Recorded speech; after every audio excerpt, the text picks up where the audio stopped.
पूर्वी खबर। रानीगंज में ईद की तैयारियों को लेकर शांति सभा का आयोजन। आगामी ईद उल फितर के पावन अवसर पर रानीगंज थाने में एक महत्वपूर्ण शांति सभा का आयोजन किया गया, जिसमें प्रशासन और नागरिक प्रतिनिधियों ने मिलकर त्योहार को हर्षोल्लास और सौहार्द के साथ मनाने की रूपरेखा तैयार की। एसीपी विमान मिर्धा और रानीगंज 2 नंबर बोरो के चेयरमैन मुजाम्मिल हुसैन शाहजादा की उपस्थिति में हुई इस बैठक में कानून व्यवस्था के साथ साथ निर्बाध जल आपूर्ति, स्वच्छता और सुगम यातायात प्रबंधन पर विशेष जोर दिया गया। स्थानीय मस्जिदों के इमामों, ट्रैफिक विभाग और चैम्बर ऑफ कॉमर्स के प्रतिनिधियों की मौजूदगी ने ये स्पष्ट कर दिया कि प्रशासन और जनता के बीच गहरा तालमेल है। अधिकारियों ने आश्वस्त किया कि उत्सव के दौरान श्रद्धालुओं को किसी भी मूलभूत समस्या का सामना नहीं करना पड़ेगा। साथ ही उन्होंने क्षेत्र में शांति और अनुशासन बनाए रखने के लिए सभी निवासियों से सहयोग की अपील की। पुलिस और नगर निगम की इन साझा कोशिशों से साफ है कि रानीगंज इस साल भी ईद की खुशियों का स्वागत करने के लिए पूरी तरह तैयार है।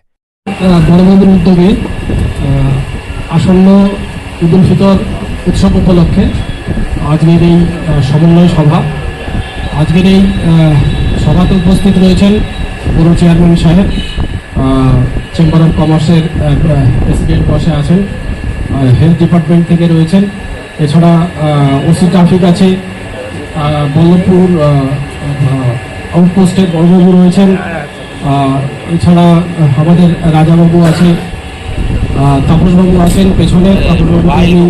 আমাকে জানানো তাই পলিটিক্যাল পার্টির অল পলিটিক্যাল পার্টির লিডার্সরা রয়েছেন এবং বিভিন্ন মসজিদ কমিটির ইমাম সাহেব, মুয়াজ্জিন সাহেব এবং কমিটির মেম্বার্স যারা আছেন, প্রত্যেককে আমার এই পবিত্র রমজান মাহে আসন্ন ঈদ উল ফিতরের উৎসবের শুভেচ্ছা এবং অগ্রিম ঈদ মোবারক।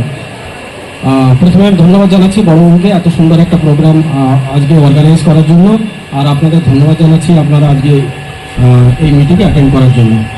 তো আমার পরপর 3 বছর আপনাদের সঙ্গে এই ঈদ উল ফিতর এই উৎসবটা কাটানোর সুযোগ হলো। আমরা জানি যে দীর্ঘ এক মাস ধরে অনেক সাধনা এবং সংযমের পরে আমাদের মহান আল্লাহ তাআলা এত সুন্দর একটা পবিত্র দিন আমাদেরকে উপহার দেন। তো এই ঈদ উৎসবটা আমাদের শুধু এটা উৎসব নয়, এটা খুশির ভাগাভাগি। আমরা আমাদের এলাকায় অসহায়, আশেপাশে যত অসহায় দরিদ্র আছে প্রত্যেকের সঙ্গে আমরা এই আনন্দ ভাগাভাগি করে নিই। আমরা জানি যে এই ঈদ উৎসবটা আমাদের কাছে একটা ঐক্য এবং ভ্রাতৃত্বের মিলন মেলা। তো এই দিন আমরা ধনী দরিদ্র কাউকে দেখি না, সমস্ত ভেদাভেদ ভুলে একে অপরের সঙ্গে আমরা আলিঙ্গন করি, কুশল বিনিময় করি এবং ভ্রাতৃত্বের এবং সম্প্রীতির বার্তা ছড়িয়ে দিই।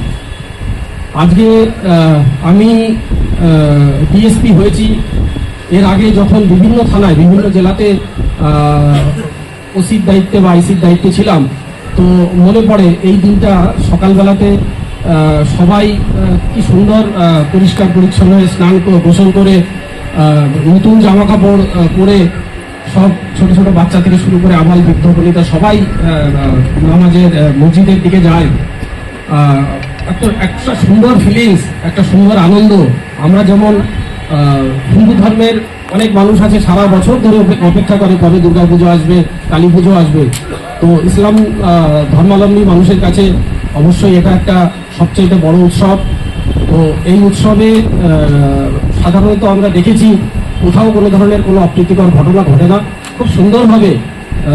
আর যাই হোক, যে অনুষ্ঠানে যাই হোক, এই উৎসবটা কিন্তু খুব সুন্দরভাবে পালিত হয়। তো সেই রকম একই রকম আশা রাখবো।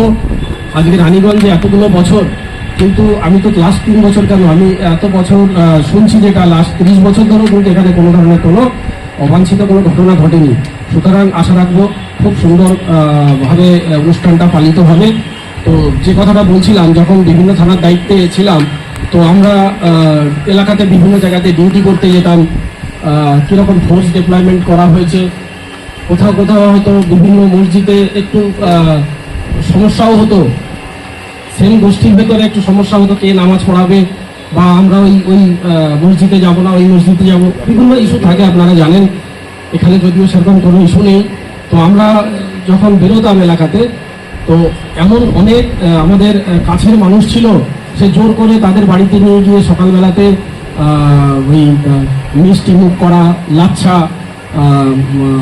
সিমাইয়ের পায়েস, খুব সুন্দর একটা ফিলিংস এখনো মনে পড়ে। যেখানে যেখানে চাকরি করেছি, যত কাছের মানুষ ছিল, খুব সুন্দর। তো আশা করি যে রানীগঞ্জ মানুষও এত ভালো, তো এই স্মৃতিটা অনেকদিন মনের মণিকোঠাতে থাকবে। আপনাদের সকলের খুব ভালো কাটুক। এখানে চেয়ারম্যান সাহেব রয়েছেন। যদি আপনাদের মসজিদে আমরা সাধারণত দেখি যে অনেক সময় সরু গলি ফলি এমন এমন রাস্তা থাকে, একটু পরিষ্কার পরিচ্ছন্ন হলে ভালো হয়, একটু লাইটিং সিস্টেমটা একটু যদি ভালো হয় তো ভালো হয়। তো সেই চেয়ারম্যান সাহেব রয়েছেন, কাউন্সিলর ম্যাডাম আছেন, প্রধান সাহেবরা আছেন। যদি কোনো ইস্যু থাকে, খুব সামান্য, এখন তো অলরেডি ইলেকশন নোটিফিকেশন হয়ে গেছে, এমসিসি ডিক্লেয়ার হয়ে গেছে, তাও যদি এনাদের তরফ থেকে কিছু করার থাকে, সামান্য যদি সকলের সুবিধার জন্য একটু লাইটিং ফাইটিং এর ব্যবস্থা করা, একটু রাস্তাঘাটটাকে যদি পেটি রিপেয়ারিং এর ব্যবস্থা করা, যদি কিছু উপকার করার থাকে, তো আমার রিকোয়েস্ট রইল আপনারাও আবেদন রাখবেন ওনাদের কাছে। হেলথ ডিপার্টমেন্ট থেকে এসছেন আধিকারিক, ওনাকে আমার অনেক শুভেচ্ছা। যদি কোনো এই গরমের সময় যদি কোনো কেউ কোথাও কোনো অসুস্থ হয়ে যায়, অবশ্যই আমরা জানি রানীগঞ্জ হেলথ ডিপার্টমেন্ট আছে, আমরা সবসময় তাদের সাহায্য পেয়ে থাকি। আপনারা সবাই ভালো থাকুন, খুব সুন্দরভাবে আপনাদের অনুষ্ঠানটা কাটুক। আমি আপনাদের সকলকে আজকে এই মিটিংয়ে আসার জন্য আরেকবার ধন্যবাদ জানাচ্ছি। সবাই ভালো থাকুন। हमारे चैनल को लाइक शेयर सब्सक्राइब करना ना भूलें और बेल आइकन को दबाना ना भूलें और देखते रहें पूर्वी खबर। पूर्वी खबर, नजर सब पर।